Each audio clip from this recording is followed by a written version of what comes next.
Аз съм Ернестина Шинова и имам огромното удоволствие да бъда в медицински център Фемина. Можете да ми завиждате, защото съм в компанията на едни от най-изявените лекари в областта на акушеро-гинекологията, венерологията, дерматологията, естетичната медицина. И сега ще си говорим за иновациите в тази сфера и връзката между здраве и естетика. Нещо, което касае абсолютно всички жени, мен най-вече, защото са вече в подходяща възраст, докторе. Имате ме предвид, нали, всички. Така, за мен е огромно удоволствие да бъда модератор на този вебинар, защото аз, както предполагам всички вие, искам да научим много повече за интимната естетика. Искаме да попитам всичко това, което всяко от нас се притеснява да попита, всъщност е от огромно значение за нашата женственост, за нашия комфорт, за изобщо за живота на жената, когато минава през всичките си възрасти, особено в, да кажем, последната трета, в която аз се намирам. Направете ми комплимент, де. Така, ние жените сме много емоционални, притеснителни. Това е част от нашата женственост. И много често не стигаме до края, когато се интересуваме от някакви проблеми, от някакви неща, които касаят именно нашата женственост. Смятаме, че всичко ще отшуми от само себе си. Не се обръщаме към специалист.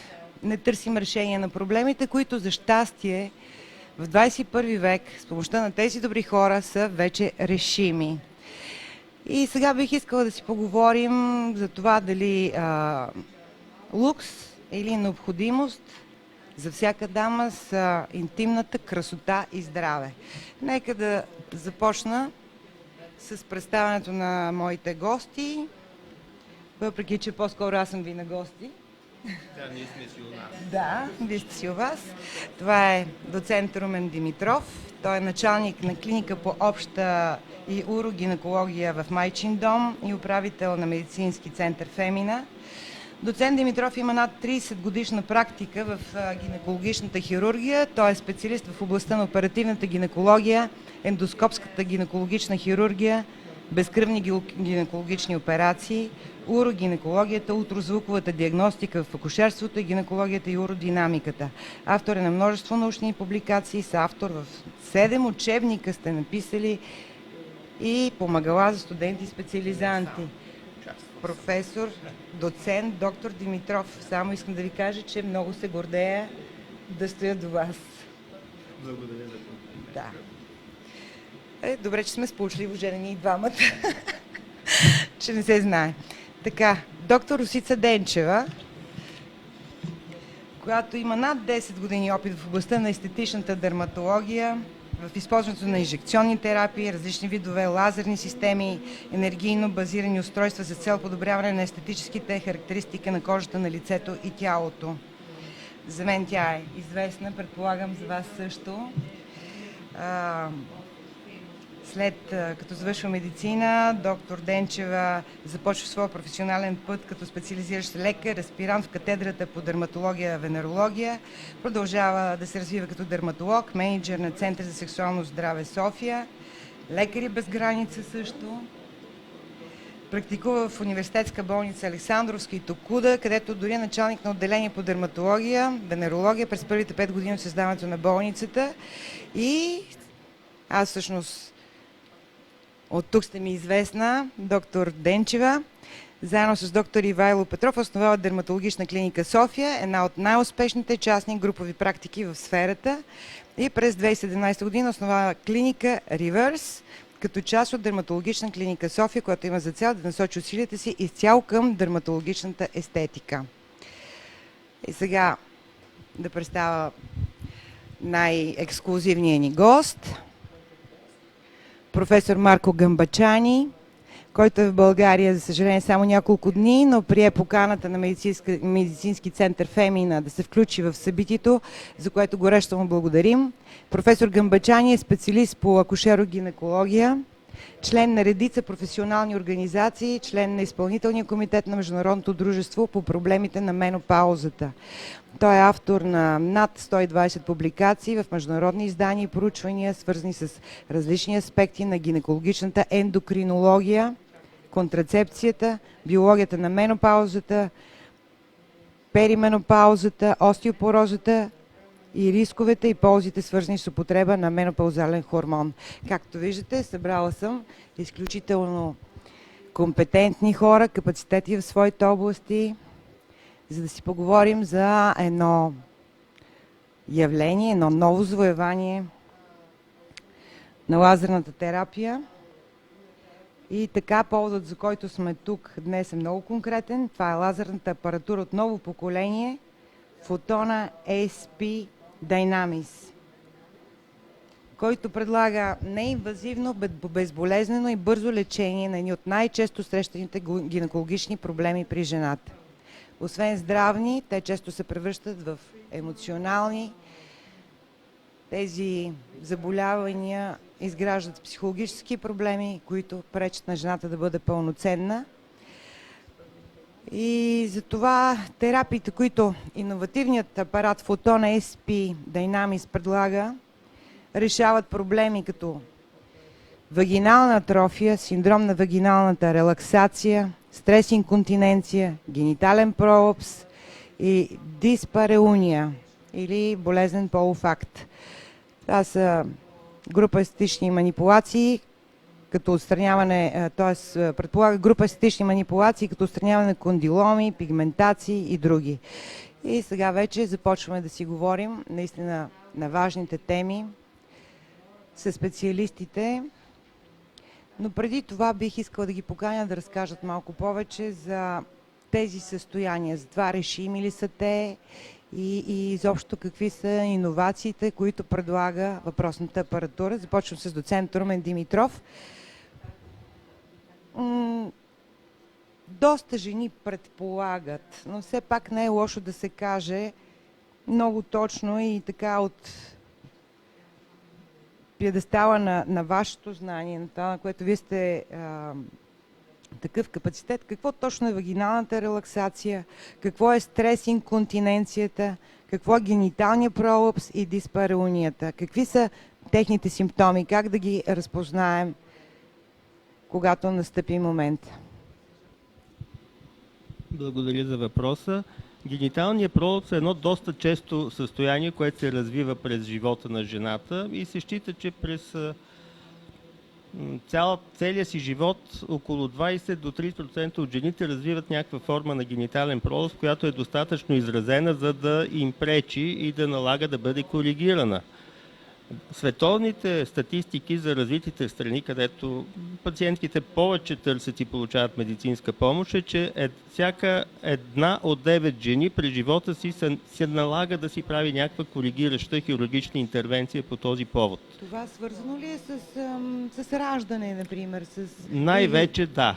Въпреки че генитален пролапс може да възникне и без раждане, но това са много такива превентивно редки, силно изразени генетични синдроми, при които има малостойност на съединителната тъкан и там може да имате пролапс и без раждане, но основно масовите пациенти са жени, които са раждали. Именно раждането се счита за отключващ механизъм на процесите, които водят до генитален пролапс. Първо, директна травма по време на самото раждане с разкъсване, разтягане на тъкани, откъсване на фасции и мускули на тазовото дъно, поради това екстремно разтягане, което се случва по време на раждането, но също има и късни ефекти от раждането. Това е една периферна невропатия, едно нарушение на функцията на най-финните нервни насклонения на тазовото дъно, които след 10, 20, 30 години водят до постепенно отслабване на тези тъкани. И затова гениталният пролапс много често се реализира след десетилетия в една по-късна възраст. Много рядко е скоро след раждането. Каква е симптоматиката му? Щом като е толкова отдалечен от самия процес, нали, от събитието? Най-често е отдалечен. Нали, раждането е на 20-30, пролапса възниква на 50-60. Така че има един доста често дълъг латентен период. И как да разберем, че Просто, сме се... основният симптом е пациента сам си го вижда. Той установява, че нещо си напипва, нещо се подава, нещо излиза навънка, нещо не е както трябва. Нали? Плюс другите симптоми, че при кашляне, кихане започва да настъпва изпускане на урина. Да. Може да има затруднено уриниране, може да има затруднена дефекация, поради това значително изместване на органите от нормалното им положение. Така че основно пациента е този, който го забелязва. И сигнализира. И отива да пита какво става. Да. Защо е така? Симптоматиката на диспареунията няма да питам, защото тя е очевидна. Предполагам, Болков синдром и така нататък. Тя е по-скоро свързана с атрофични промени в тъканите, а не с самия пролапс. Нали? Но това са също възрастови изменения, които върват паралелно. Вагиналната релаксация, тя какво точно? Това е пак форма, може да го кажем, по-лека форма на генитален пролет, при който самото влагалище е отпуснато, тазовото дъно е релаксирано. Да. И това създава най-често дискомфорт и незадоволеност от сексуалния живот. Това е много притеснително. Да, разбира се. Да. Аз си мисля с друго. Какви биха могли да бъдат последствията от едно занемарено, нелекувано такова заболяване? Те, предполагам, стават все по-драматични. Не можем да ги класифицираме като някакви животозастрашаващи състояния. Те по-скоро имат отношение към комфорт, качеството на живота. Да. Много рядко такива някакви сериозни усложнения могат да възникнат, като инфекции на пикочни пътища. Самата инконтиненция, особено при възрастните жени, е свързана с риск от травми, счупвания, падания, което пък води до допълнителна заболеваемост, но самото състояние персе е състояние на комфорт по-скоро и на дискомфорт.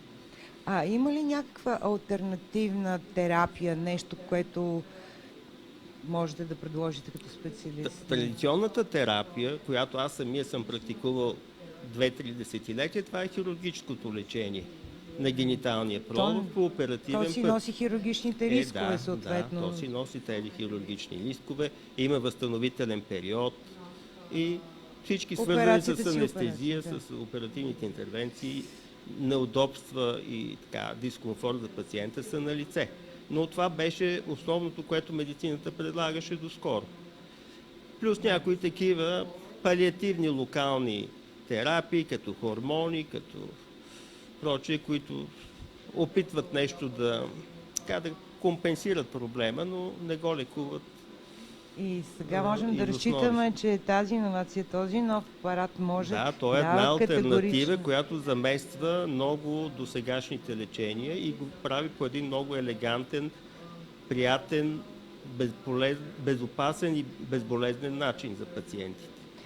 Той спестява някои по-драстични лечения, които са си класически и традиционни. Значи, благодарим ви за придобивката. Значи, българските жени вече също си имат алтернатива на хирургичното лечение, защото аз трябва да ви призная, че мен лично наистина може да играя най-коравата лекарка в но мисълта сериала, за операция ви плаши. Определено.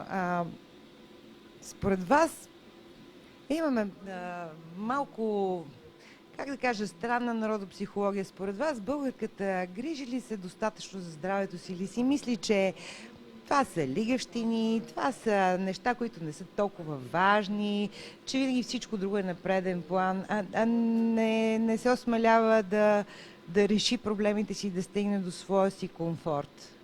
Тук има доста крайности в поведението.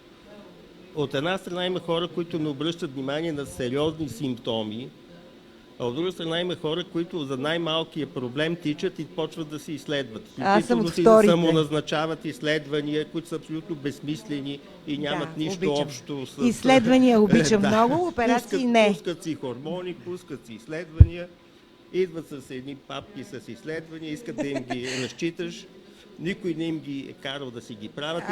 Говорите за мен, аз съм от тези досадни жени, с да. техните проблеми, но да, така че има много големи крайности в поведението на жените. Не може да ги сложим под един общ знаменател. Има свръхактивни, които си обръщат внимание и поставят в затруднение лекарите да им отговорят на безбройните така доста нелепи въпроси. Има хора, които наистина закъсняват с своевременното си обръщане по сериозни проблеми. Не знам, аз по принцип, по силата на професията си срещам с ужасно много жени, с ужасно много хора и смятам, че това, за съжаление, го има малко в българската жена. Това да пренебрегва себе си за сметка на семейство, на деца, на всички. Винаги нейният проблем е последен. Винаги мисля, че може много да се пожелае в този смисъл, да стане по-активна, да се бори за комфорта си, да се бори за женствеността си. И да, не знам, може би от мъжка гледна точка да сме такива активни, но според мен... жените имат достъп. Да, имат и такива навици. В населени места просто те са отдалечени. Те нямат такива хора, където да отидат.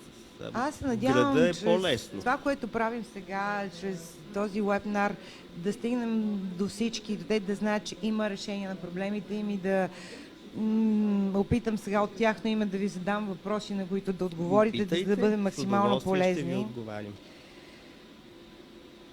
Кое в поведението и отношението на жените към гинекологичните им проблеми се е променило най-видимо във времето? Все ли са такива срамежливи, все ли са такива плахи?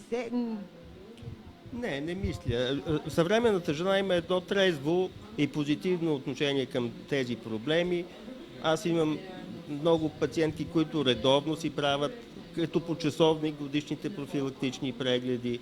Виждам и други непознати, които при първия сериозен симптом, който е наистина тревожен, търсят помощ. Тоест хората четат, осведомяват. Така наречените мъжки момичета, мен нищо ми няма, докато не стане фатално. Аз тях не ги познавам. При мен идват тези, които си обръщат внимание, които така са критични и отговорни към здравето си.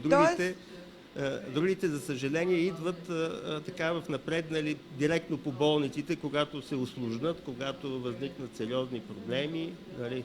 Да, тогава имаме такива, тъй като аз работя в болници и виждам как се докарват жени от бърза помощ с кръвоизливи, с сериозни проблеми, които са могли да бъдат решени. Които биха могли да бъдат решени много по-рано, но все пак има и доста голямо социално разслояване в България, има доста маргинализирани групи, които... Да, но те също би трябвало да имат достъп, би трябвало да са информирани и да се надяваме да им помогнем. И няма, дето се казва, на лекар всичко се казва, няма нищо странно, няма нищо... На лекар всичко се показва, а на мъж не се казва. Много правилно, много правилно. Следващия въпрос е за женското здраве и табу. Доколко е опасна тази връзка? До какво може да доведе тя в живота на една жена? И кои са табутата, с които 21 век се пребори? Кои са митовете, които развенча в сексуалната култура на българина? Аз пък искам да чуя едно женско мнение, ще позволите ли?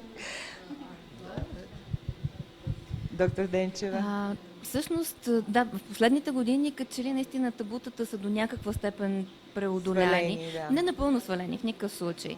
По-скоро преодоляни частично в част от тези табута, които се базират на вече биологичните познания.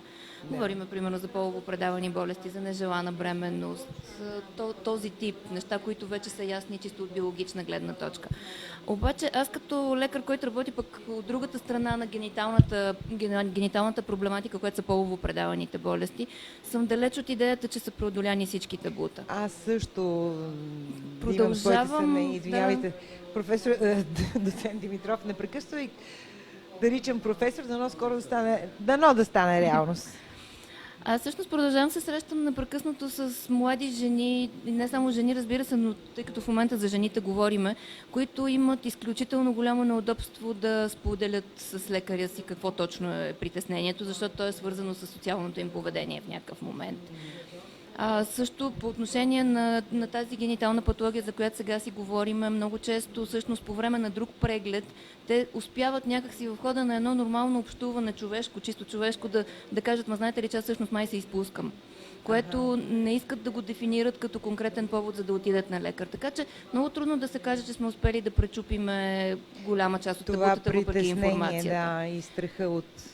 Аз съм много щастлива всъщност, че подкарваме тази тема и че ще можем да говорим за нея, защото има нужда жените да знаят, че това го има като опция. Защото е твърде ново, а все още малко популярно, а пък ясно е, че табутата се чупят през информацията.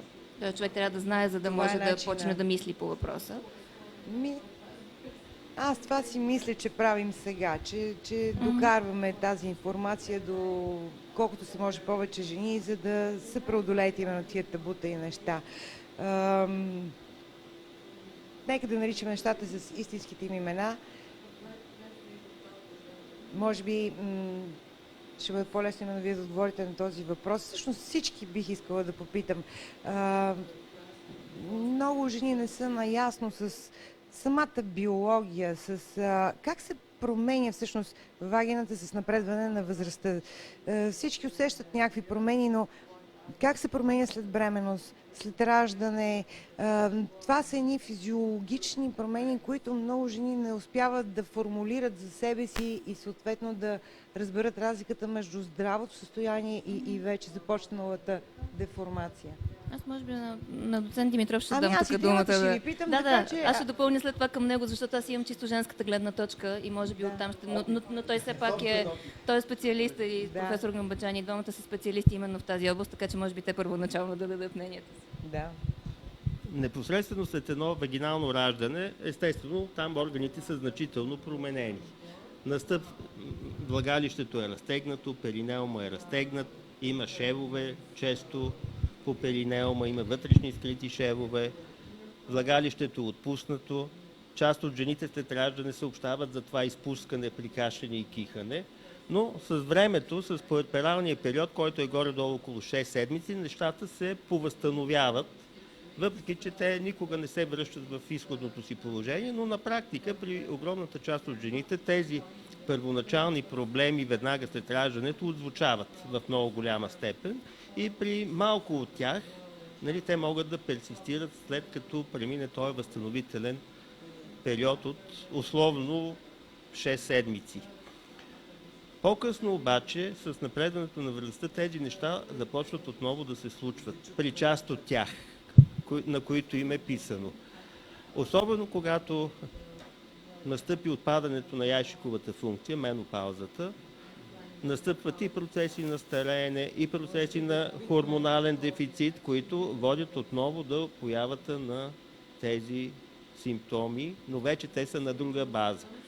След една първоначална травма, която е преодоляна в някаква степен, след години се явяват атрофични промени, възрастови промени и отново настъпват тези изменения в влагалищната стена, нейното отпускане, нейната релаксация, десцензуса, пролапса. Може ли да професор Гамбаджани за това да забелязва, че неговата специалност е точно... Той е точно капацитет в тази сфера.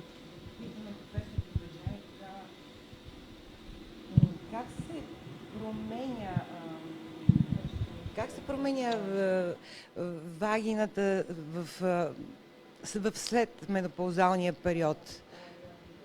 От какво зависят тези промени и как може да се влияе? As has been said before, the vaginal changes are common throughout women's life, but it becomes a problem and becomes a health problem just after menopause. Вагината се променя през целия човешки живот на жената, но когато настъпи менопаузата, тя започва вече и става медицински проблем. And the decline of estrogen levels induce vaginal atrophy, the vaginal atrophy with a lot of symptoms, itching, burning, dryness, and pain during sex. Стига се до вагинална атрофия, при което се стига до болка, до изгаряне и до болка по време на проникване. Сърбеж? Да. И парене. And basically, this this situation is very common. 80% of the И women, това е много често срещана ситуация, 80% от жените they have this problem during the postmenopausal life. срещат тези проблеми в периода на след менопауза, при настъпване на менопаузата. If they don't tell us, Ако we, те не кажат на лекарите, we have to ask. ние трябва да зададем въпрос, трябва да ги питаме. I was following your conversation, Проследих вашия разговор. and is our task, is our obligation to ask. Това е наша задача да питаме пациента дали среща такива проблеми. Nowadays, women are not shy. They may think that is not a problem. В днешно време жените не са толкова срамежливи и те правят неща, които не е проблем, могат да говорят за това. But if the gynecologist is asking, have you had problems with the sex? Have you had problem Ако with the гинекологът dryness? попита, усещате ли сухота, срещали проблеми по време на секс? The vast majority of women, they are going to tell you, oh yes, doctor, and I need help for that. Повечето жени ще ви кажат, да, имаме такъв проблем и се нуждае от помощ.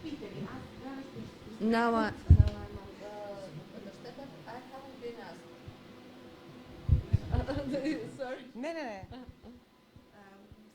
Всъщност не ми е задаван този въпрос. Ще си поговоря с гинеколога си.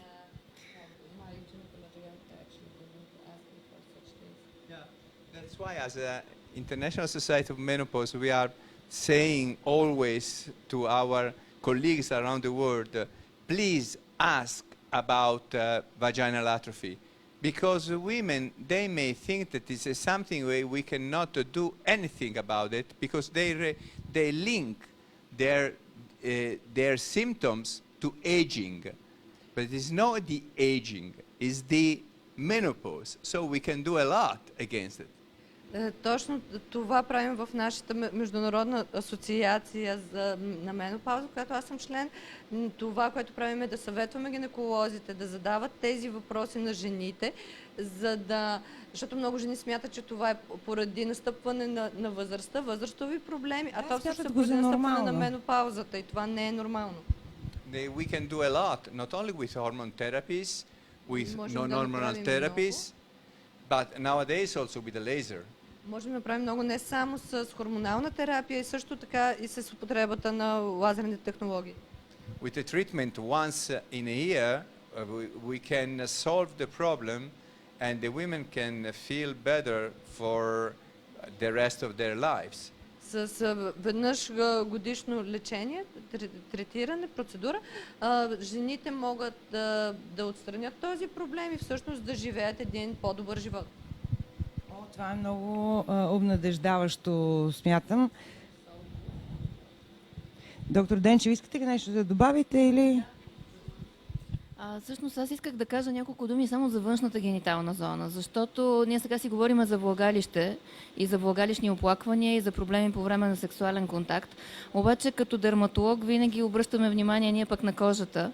И всъщност кожата в гениталната област всъщност много често ни е отново подложена на процесите на стареене и създава много проблеми при жените. Тоест, появява се един сърбеж, парене. Оплакванията, за които говори професор Бакамбаджани, всъщност ги има не само във външната зона, във вътрешната зона, т.е. във влагалището, а и отвън.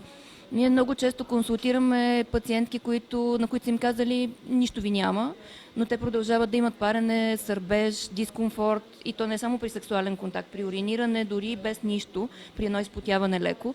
И то е именно заради тези проблеми, които са свързани и с менопаузата, и с годините във времето, заради атрофията на кожата, която настъпва и на лигавичната част, която е около влагалището. Така че за това също можем да направим доста. Т.е. не е нужна само локална терапия или вътрешна хормонална терапия. Лазерната терапия също помага и в тази посока. Донесиха ми току-що един въпрос и аз, разбира се, веднага ще го задам, защото това ми е работата. Означава ли това, че жените родили по неестествен път са по-застраховани от неизбежната промяна на... Ето, например, аз съм раждала с Цезар, драматичен Цезар беше, така че доцент Димитров, кажете някакси ли отлагам във времето тия проблеми или... Надявам се да кажете да. Да, в някои отношения обаче. Наистина цезаровото сечение в някаква степен профилактира проявата на генитален пролапс. И обаче трябва да направите 8 цезарови сечения, за да спестите една операция от генитален пролапс. Ако това е съображението, не се рентира. Нали? Но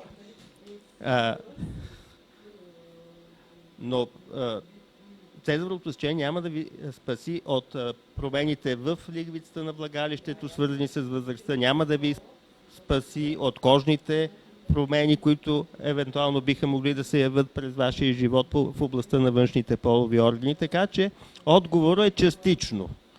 Частично ви спестява някои неща, но не напълно. Пак е някаква утеха, да кажем. Добре, кои групи жени са засегнати най-често от споменатите проблеми, състояния? Защото някои дамски състояния след раждане си остават тема табу за много момичета. Те не търсят помощ, защото смятат, че всичко се оправят само себе си. Как да помогнем? Това мисля, че горе-долу ние го дискутирахме. Аз сега в момента общо взето се мъча да всички въпроси, които са ни пристигнали, да ги коментираме, но мисля, че ние в голяма част отговорихме на този въпрос, така че ще вървим към следващия. Може би само да кажете, кои жени са най-често засегнати? Кои точно, след какви са? От акушерска гледна точка, начина на протичане на раждането е важен.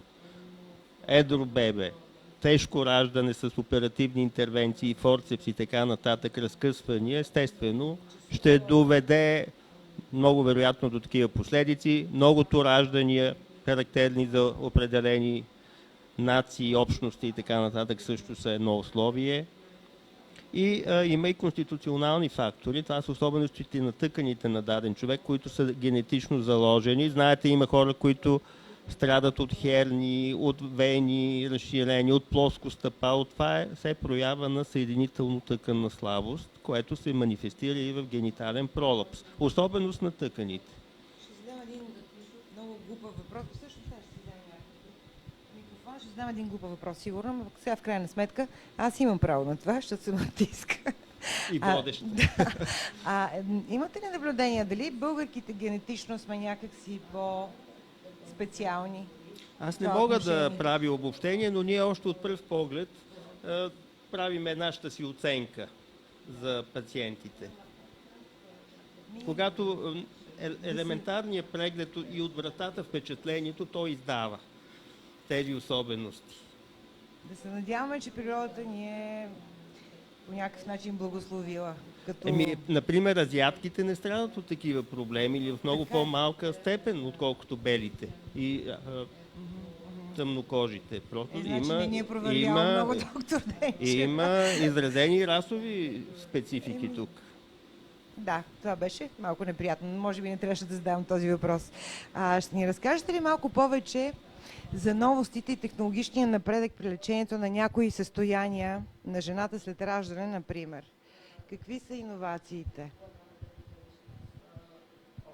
The innovation of our second generation lasers, Това е like нашето второ поколение лазер, което имам тук близо до мен. Това, че той е слабо инвазивен, не е инвазивен като цяло, т.е. не нарушава повърхността на епидермиса. Това е процедура, която да влиза и излиза, амбулаторна процедура. Да. 20 minutes? За която продължава 20 минути без операция. Yeah. And with the women, they can have some burning sensation just in the outer part of the vagina. That's it. При жените могат да усещат леки изгаряния във външната част на парене, извинявам се, във външната част на вагината, но не във вътрешната. There are different settings, and we can treat the prolapse, the incontinence, and the atrophy.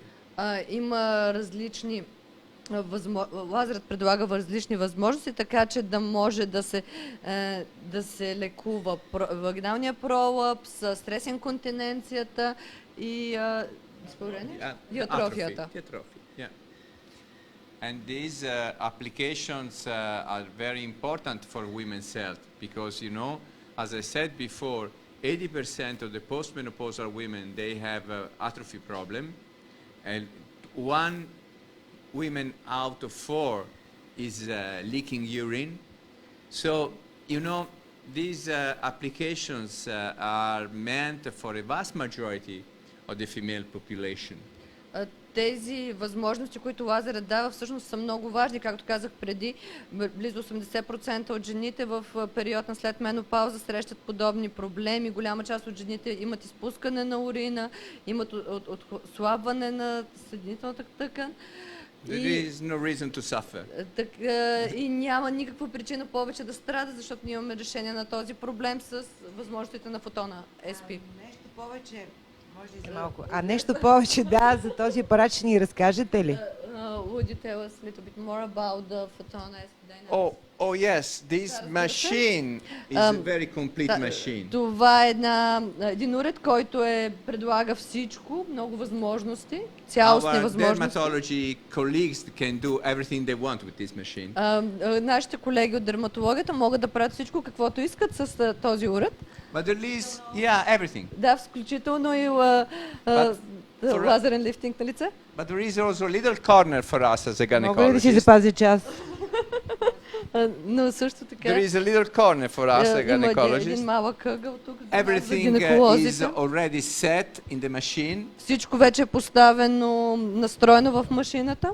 and we can treat with Ние incontinence, можем с един бутон incontinence, да третираме with the стрес intima инконтиненция, lays and the prolapse lays, с the two intima lace и different prolapse lace. aspects of prolapse. Това са два различни варианта на the пролапс, more- които можем Да. да the more третираме. severe or the less severe cases, and with the Renova lace, we can, По-слаби и по-силно изразени случаи.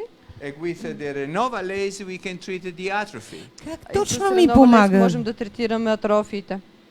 Как точно помага лазера?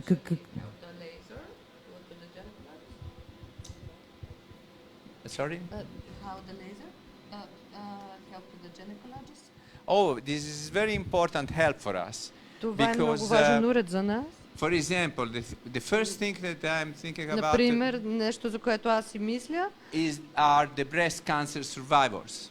е хората, които са сървайварите, хората, които са оцелели след лечение от рак на Thanks гърдата. God, they survive to the cancer, the vast majority of women, and often they are very young. Повечето жени всъщност оживяват, стават сървайвари при рак на гърдата, но и много често тези жени са прекалено млади. Maybe in the early 40s, and they cannot be treated with estrogens at all. В ранните 40-те години те не е могло да изобщо да бъдат лекувани от... With the laser, you can treat their atrophic vagina in a 41, 42 years old ladies, and they can have sex right away. You know, instead of having this dry vagina due to the treatments that they have to have for the breast cancer. По време на лечението им от рак на гърдата всъщност се получава сухота във вагината и тази сухота може да бъде лекувана с този лазер при повечето от 40-45% от жените. Поясна, става дума, че тези пациентки не могат да получават хормонална терапия заради основното заболяване, даже те са на антихормонална терапия и тогава атрофията им е много изразена, а тук лазер е алтернатива на това. Защото точно така, това са всъщност все още млади и активни жени и би било много... Да, и би било много важно да им се помогне да бъдат пълноценни, дори от психологическа гледна точка. Добре, общото разбирам, че машината е много полезна и в дерматологията, и при вас, и за всички тези състояния. Но някаква конкретна подготовка необходима ли е на пациента преди да се подложи на лечение? Може би вие най-точно ще отговорите. Първо, пациентката трябва да бъде здрава от други гинекологични заболявания. Сме наясно, че това е единственият проблем, който трябва да бъде решен.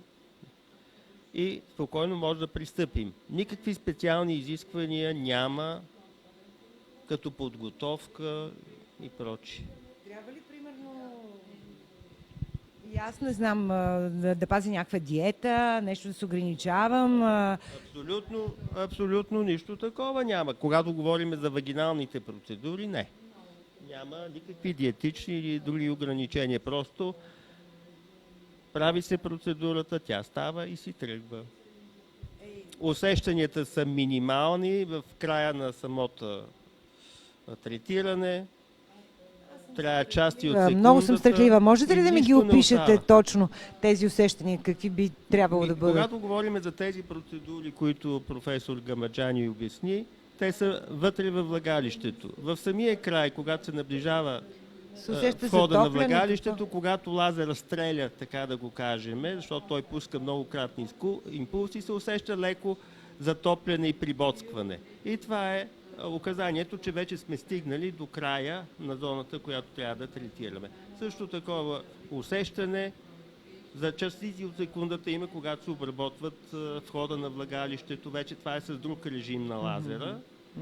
И това е, то е за миг. Но не може да се каже, че е някаква болка или нещо, което... При лечението на по-големи повърхности, примерно на кожата и така нататък, пак ли е същото? Само усещане за парене и леко боцкане? Не, за съжаление. Всъщност, когато работим върху кожа, независимо дали тя е външната генитална кожа или кожата на лицето, или кожата на ръцете или шията, вече има болка.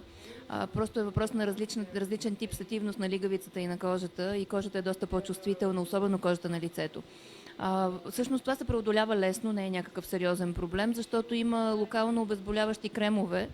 И ние в повечето случаи, дори когато работиме в външната зона около влагалището, нанасяме такъв крем, който да обезболи напълно зоната. Не напълно, може би на 90%. Тоест има някакво неприятно усещане, но вие можете да реагирате, да го коригирате. Да, владееме до някаква степен. Така че става доста поносимо. Аз лично не съм виждала някой, който да си е тръгнал от процедурата, защото го е боляло. Добре, не ви се, запазете ми час. Окей, добре. Готови сме. Да поговорим малко, бих искала пак през трима ви искам да мина за какви са предимствата, може би предимствата на лазера, точно на лазера.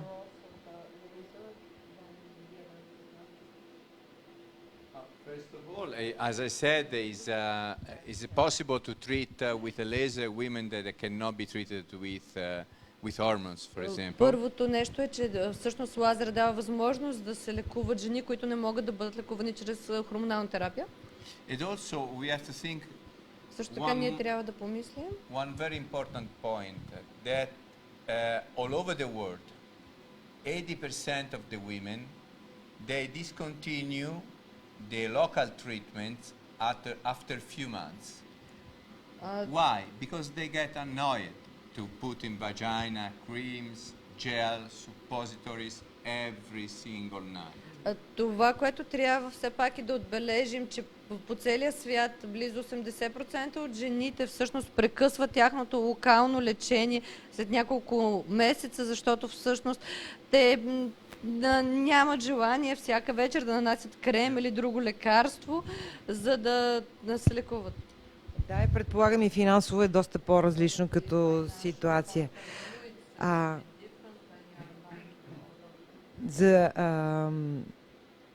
Всъщност ние обобщихме вече някакви предимства. Аз бих искала и вие да ги кажете, за да може накрая да ги затворим в едно общо нещо. Налага ли се някакво лечение след това, някакво медикаментозно или може би... Тоест, вие казвате, че това става дума за просто амбулаторна процедура, след което си ставаш и си тръгваш. Не трябва да пишеш антибиотици, не трябва... Нищо такова. Да, наистина. Спестява много неща, което класическата хирургия, тя е нещо много сложно, много отговорно. Тук говорим за напълно неинвазивно, безкръвно, амбулаторно третиране, което е просто в рамките на един преглед. Все едно сте на гинекологичен преглед. Устройството е все едно спекулума, с който ви преглеждат. Колко време отнема една такава процедура? Както много неща в медицината, конкретното въздействие не е толкова дълго, но подготовка има, нали, да кажем, в рамките на времето за един преглед, не повече от половин час. Ма какво говорите? Сега има някои от режимите изискват по-голяма продължителност. Например, режима за лекуване на стрес и инконтиненция изисква повече въздействие, повече пъти да се мине в това влагалище напред-назад, да се третират различни повече зони и отнема малко повече време, но пак времето е в рамките на до максимум половин час с събличане, обличане, приказване и... Кафе. Да, ако трябва и кафе. Не знам. И след това наистина не е необходимо нищо. Няма крем за мазане, няма антибиотици за пиене, няма не вдигай тежко. Не. Също важи... Ефектът е моментален в една значителна степен, защото ефекта на лазера върху колагенните влакна, там е фактически механизма на действие на лазера върху колагенните влакна. Той ги стяга моментално. Точно това исках да попитам. Моментално Как ги стяга. точно им действа лазера? Прибира ги, стяга Да, ги. стяга ги. Това, което хирургията прави като изрязва излишната тъкан, лазера го прави като ги свива. И това свиване настъпва веднага по време на процедурата, в голямата си част. А вече по-късно настъпва и ефекта на образуване на нов колаген, който е, да кажем, в рамките на месец-два от третирането, се добави и нов синтез на колаген, ново кръвообразуване на съдове, нали, като по-късен ефект, който допълва първоначалния моментален ефект. Аз съм толкова въодушевена и си нямам микрофон, но все едно просто не мога да си представя. Значи, вие сте в състояние да решите тези проблеми, които са абсолютно нормални, съпътстващи една от възрастите, по които при всички положения минава жената, т.е. менопаузата. Вие сте в състояние да решите проблеми на тежко раждане, на многократни раждания, без абсолютно да загубите никакво време на пациента, да не му нанесете някакви такива болкова симптоматика, която той да не може да издържи. Извинявайте, аз мисля, това наистина някакво много сериозно достижение на практиката в това отношение вашето. Да, и съм благодарна, че съвременната медицина стига до тук, стига до... Разбира се, искам веднага, доктор Денчева, да скъсите, да уплътните тези влакна тук, мигновено. Аз исках да направя малко аналогия с това, което правим върху кожата на лицето, защото всъщност по отношение на гинекологичната практика това е нова терапия. През последните няколко години се заговори за нея, ама ние в дерматологията използваме лазерни системи с подобно въздействие за кожата на лицето, на шията, повече от 10 на години, даже бих казала, че 2 десетилетия. И всъщност, ако говорим за това, има ли заменимост или няма, има изключително много ефекти, които постигаме с лазера, като подмладяващ ефект, стягане, подобряване на тъканната функция, което нямаме аналог за постигане. Тоест нямаме лекарство, с което когато човек го вземе, или операция, която когато направи, кожата ще стане по-млада. Няма такава. Само чрез лазерната терапия може да се постигне в една много голяма част от ситуациите. Разбира се, не говорим за допълнителните постижения, като попълващи средства, повдигащи операции. Говоря в случая, правя аналог наистина с кожата на лицето, но въпреки всичко тя може съвсем лесно да се изведе и бъдещето ще ни покаже, че по отношение на вагиналната терапия това е далеч по-безопасен метод. Надявам се, че ще се докаже това, разбира се, но по отношение на кожата на лицето наистина сме абсолютно безапелационни по отношение на незаменимостта на лазерните системи. Аз наистина съм въодушевена. Надявам се и всички, които ни гледат. Чудя се какви въпроси още да задавам, за да стигна да покрием максимален брой интереси и възможни такива. Не е необходимо опойка, така ли? Абсолютно сигурно, че няма никаква нужда да опоявате, защото опойката също е... За вагиналните третирания няма никаква нужда. За кожата казахме, че те прилагат локални обезболявания. А колко бързо се усеща ефекта на процедурата? Веднага ли?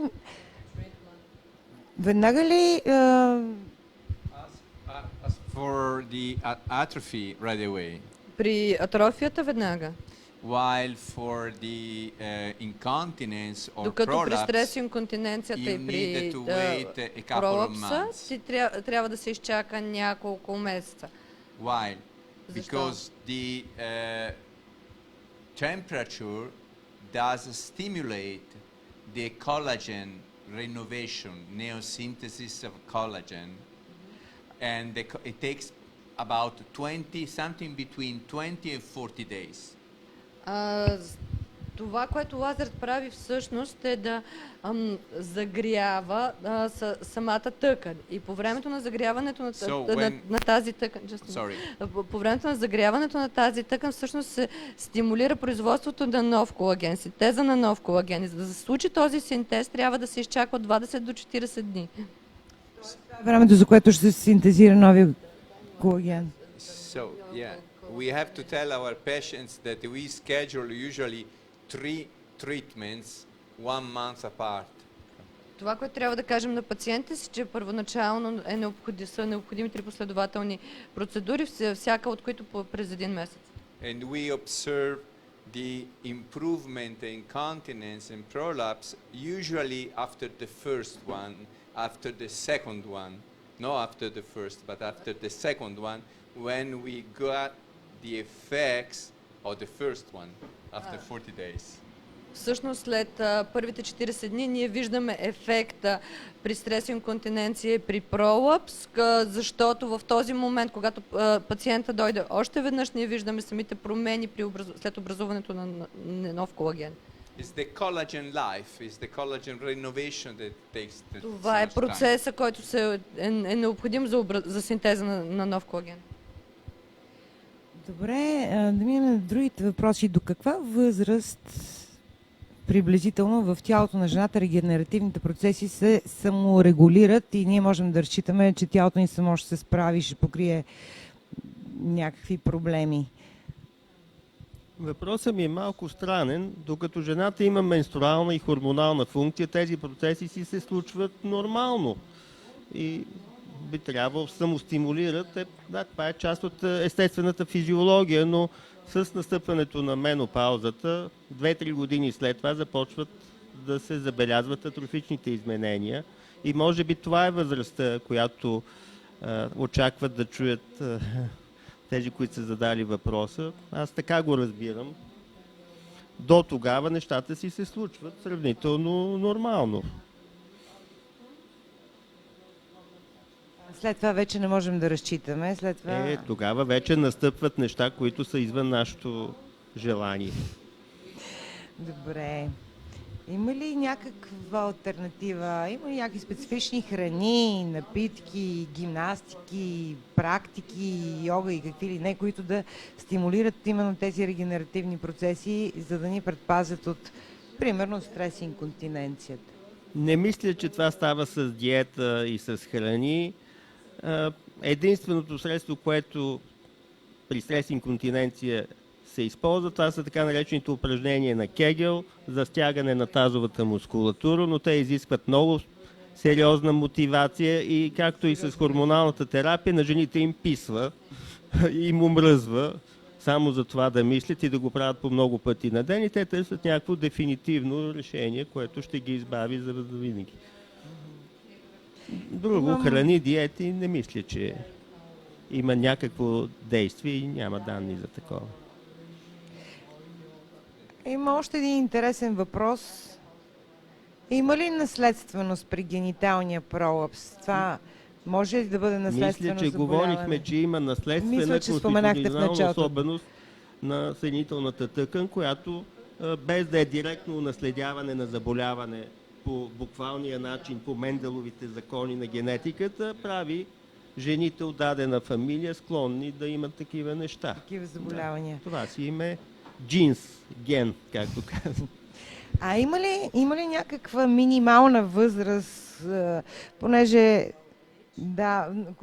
примерно, когато нямаш проблеми от типа на рак на гърдата и така нататък, или хормонално лечение, което да го налага, каква е минималната възраст, когато жената трябва да се подложи на тази процедура? Actually, there are no age limits. Всъщност няма ограничения във възрастта. The limit is the women's symptomatology. Лимитът или ограниченията зависят от симптоматиката при всяка една отделна жена. When women have the symptoms, we must treat them. Когато жените имат такива симптоми, всъщност ние трябва да ги лекуваме. I treated the 85 years old women Аз лекувам както 85 годишни жени, as well as women in the early 30s и жени, които са в началото на своите 30 години. for different За indications, различни индикации, разбира се. different settings Но in ние the имаме machine, различни възможности в самата машина. but we not harm to our patients, no Но- danger to our Но patients. те не са опасни за нашите пациенти. Нито една от тези процедури не е опасна за нашите With пациенти, the- без значение от възрастта. With this technology, we don't cut, we don't provoke any lesion. С тази технология ние не отрязваме, ние не произвеждаме никакви лези, т.е. няма изгаряне на тъканта, няма, нали, то е всъщност само нагряване. Точно това исках да попитам. Възможни ли са някакви нежелани реакции, някакви... So I was saying, since there is not cutting, there is not increase in the production of overproduction of collagen like in the scars. There are no scars, so we can improve the vaginal health many times during the women's life. Тъй като ние не нараняваме епидермиса, т.е. няма прогаряне, няма изрязване, има само нагряване на тъканта при гинекологичните процедури с този лазер, всъщност няма никакъв риск.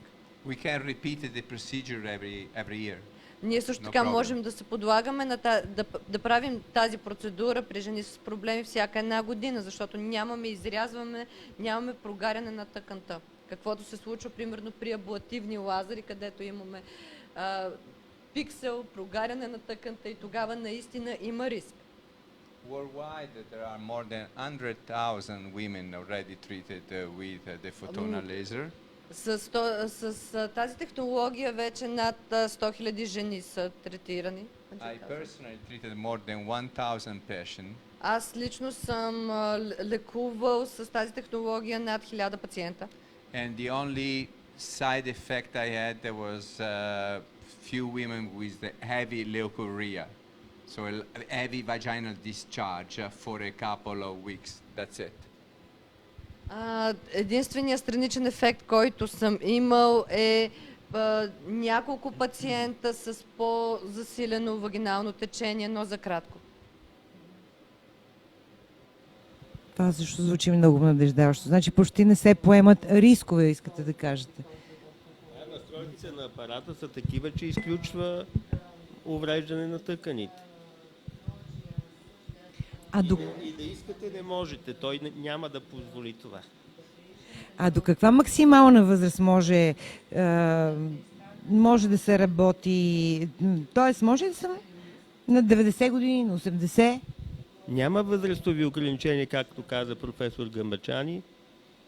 Да, но като че ли повече го питахме за младата възраст. Аз мисля, че една жена на 90 едва ли те първа ще развие тези симптоми. Тя, ако тя ги развие, ще ги е имала много по-рано.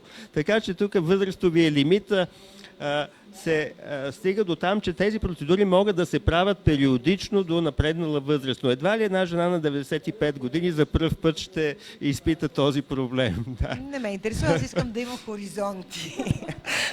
Ето, няма възрастови ограничения. Може пък да искам да си направя нещо на лицето на 90. По отношение на късната възраст, в която може да си правим различни процедури по отношение на естетиката, там също нямаме ограничения. Въпросът е на потребности, по-скоро в случая, защото индикациите, които поставяме за да направим тази терапия, могат да бъдат от страна биологични, както е примерно изпускането на урина, но от друга страна могат да бъдат желание емоционално или дори за да подобрим сексуалната функция на жената. Защото с напредването на възрастта някак си като че ли сме свикнали, че сексуалните функции трябва да бъдат неглижирани. Да, това е някакво такова много странно правило, което не знам как се е наложило в общественото пространство. Аз лично не мисля да се отказвам. Не знам. Така или иначе, това е реалността и това са табутата, за които си говорихме. С годините секс вече няма необходимост да прави двойката. Така или иначе, това не е така. Съвременната медицина помага много много в много голяма степен на поддържането на добрата биология на тъканта, за да може човек стига да има желание да участва в тези процеси и в тези актове. Така че от една страна това има също значение. Жената има ли потребност да подобри функционалността на тъканите? Същото важи и за лицето, разбира се. Всички процедури, които ние на 80 бихме искали да направим, за да подобриме себе, да подобриме отражението си в огледалото и което ще ни направи по-удовлетворени и ще подобри себеусещането ни, могат да бъдат направени. Аз мисля, че всяко нещо, което може да ни помогне да се чувстваме колкото е възможно по-дълго време жени, колкото е възможно по-дълго време се чувстваме пълноценни, красиви, желани и да можем да получаваме любов, да даряваме любов. Всичко това е за мен основата на един добър живот и мисля, че вие, когато с тази иновация, с тази апаратура, съзнанието и уменията, които имате, ни давате такава възможност, аз нищо друго не мога да направя, освен да ви благодаря от името на всички жени, които ни гледат, слушат, всички тези, които ще минат през подобни процедури за в бъдеще, които са минали и какво да ви кажа. Просто съм за много неща може би също с напредната възрастта човек си намира някакви неща да се сърди на новите поколения, нали, че преди е било по-добре, че в крайна сметка това, което правите вие рушите едни табута, вие рушите едни програми на нашите прабаби и баби, че примерно до определена възраст жената е жена, мъжа мъж и оттам нататък няма живот и си само в услуга на... А всъщност ние бихме могли да се наслаждаваме на живота си до колкото ни отпуснала природата с ваша помощ. Не искам да се отказвам, много ми е трудно да се откажа и благодаря, че ни помагате с всичко това.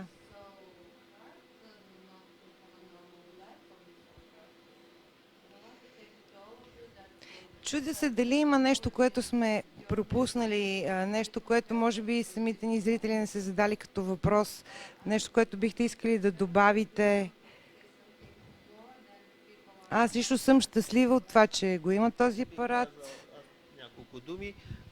Тук не осветихме физическия принцип на този метод. Това е енергетично въздействие върху тъканите. Лазера, знаете, че чете компакт дискове, Blu-ray дискове, пробива дупки, използва се за военни цели, за какво ли не е. Въпрос на качества, на свойства, на честоти, на енергии, на фокусировка. В конкретния случай се използва негово специфично стимулиращо действие върху тъканите с специално подбрани, изследвани, доказани, патентовани режими, които водят до тези благоприятни биологични ефекти. Знаете, че с лазер се лекува отлепена ретина, с лазер се реже в хирургията каквото искате, в металургията, в техниката, в индустрията. Това е едно от безбройните приложения на този физически феномен – лазерната светлина.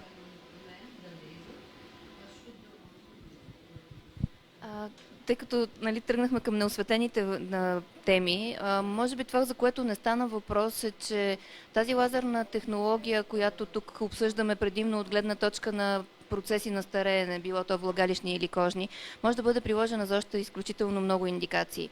От дерматологична гледна точка имаме множество процеси, които можем да лекуваме още конкретно с тази технология, с SP Dynamics. От една страна, лечение на разширени съдчета, по-малки или по-големи на повърхността на кожата. Можем да лекуваме гъбички по ногтите. Можем да правим стягане на тялото с намаляване на масна тъкан в някои зони. Тоест, това са пак чисто естетични индикации, но в много голяма степен те все пак ни дават възможност да се справиме и с някои чисто медицински проблеми. И изобщо възможностите на конкретно на тази технология са изключително големи и това е една от доста обширните като машини, които покриват много голяма част от индикациите в медицината и в лазерната терапия. Всички тези възможности тук, които апаратът дава, и действително бях чула дори за апнея.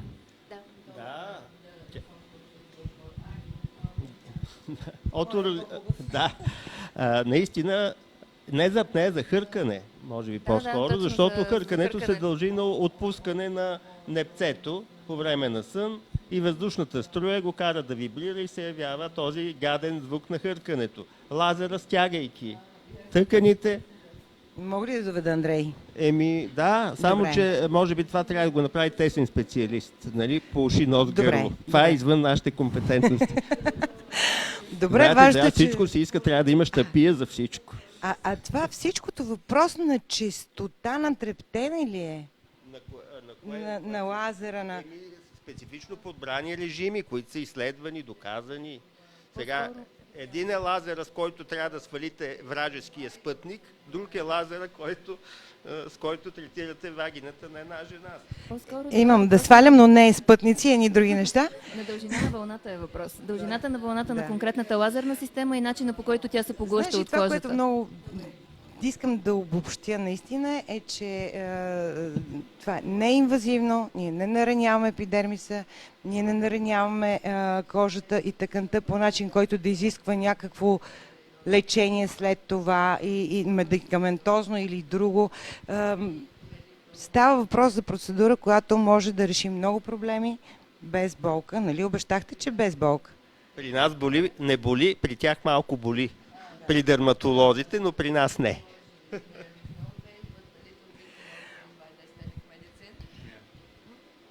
Ами, аз не знам какво още да ви питам, ако професора се сеща за нещо, което би могло да интересува момичетата, които ни гледат. Actually, I should say that there is no one solution for all problems in our women. So the laser can be a very important help for us, also in conjunction with other therapies, for example, vaginal suppositories, local therapies, or systemic therapies for example, postmenopausal complaints that cannot be solved completely by the oral therapies. And in adjunction with the oral therapies, we can use the laser. The laser can be used with the pelvic floor exercise in conjunction with the pelvic floor exercise for incontinence. So the laser can be a very important help for gynecologists nowadays. Is safe and effective. So I really prompt my colleagues to use it because I was very skeptical. I was very skeptical at the beginning, but now I'm very enthusiastic on that because I saw the results. Това, което искам да кажа, виждайки резултатите, че третирането с лазер при гинекологични проблеми може да бъде комплексно и в комбинация с други проблеми. Аз също бях много скептичен в началото за употребата на лазер спрямо това, което разсъждавах, но всъщност при редица проблеми в комбинация с упражнения или в комбинация с други процедури, лазера може да бъде използван и бъде от полза на хората. Добре. А сега да минем на практическата страна на въпроса. Каква е цената на една такава процедура и може ли да бъде сравнена с това, което давам примерно за хормонална терапия? Цената е въпрос вече на предлагане. Всеки си слага своята цена. Ако питате за нашата цена, тя е 500 лева на процедура. Което е напълно съвместимо и съпоставимо с цената на едно продължително заместително лечение. Да. Тоест, дали ще дали ще направя хормонозаместваща терапия в годините или ще си решим проблема така? Е въпрос на избор. Има опции. Да. Въпросът е да имаме избор. Разбирам, че за много от проблемите са необходими дори и професора каза, че могат да бъдат решени дори с една единствена процедура. Не веднъж за винаги. Значи метода няма тези претенции, но след време, след година-две може да се наложи отново, защото процесите на стареене си вървят. Не можем да кажем, дори да направим една операция, 30% от жените се налага да се реоперират след време, защото нищо не е веднъж и завинаги. Така е. за Те съжаление. нещата Или за си щастие. еволюират, да. Всъщност единственото постоянно нещо е промяна. Да, всичко тече, всичко Имам се един променя. последен въпрос, много бърз отговор. Искам дали може да се направи процедура на току-що родила жена. Това е последният въпрос, който имаме. Не е желателно току-що родила. Тук имаме пресни рани, пресни разкъсвания. Не. Да мине пуерпералния период на възстановяване на тъканите до приблизително изходното им ниво и тогава. Не веднага. Не. Първо тя има лохи, тя има кървене, тя има шевове, тя има... Да, разбирам, че ще трябва да мине. Не. Няма никаква спешност да се прави веднага, непосредствено и не е необходимо това. Спокойно може да изчака един месец, там или 42 дни, колкото е пуерпериума по книгите, и да си прави след това. Разбира се, отново, ако нещата са зараснали, възстановени, нали, преките травми от раждането, и вече ние ще извършиме това третиране.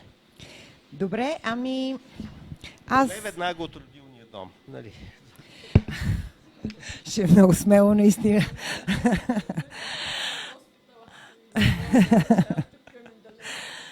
Да, не сме чак такива екстремисти. Аз изключително много ви благодаря. Много се радвам още един път, че бях в такава компания, че научих толкова много неща. Надявам се да съм помогнала на всички вас, които сте ни следили и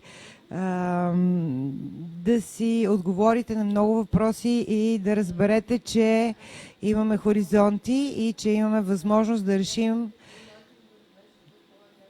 някакви чисто женски проблеми по лесен, безболезен начин и че не трябва да се отказваме за нищо на света от това да бъдем жени. До последно, да си жена е привилегия. Благодаря ви.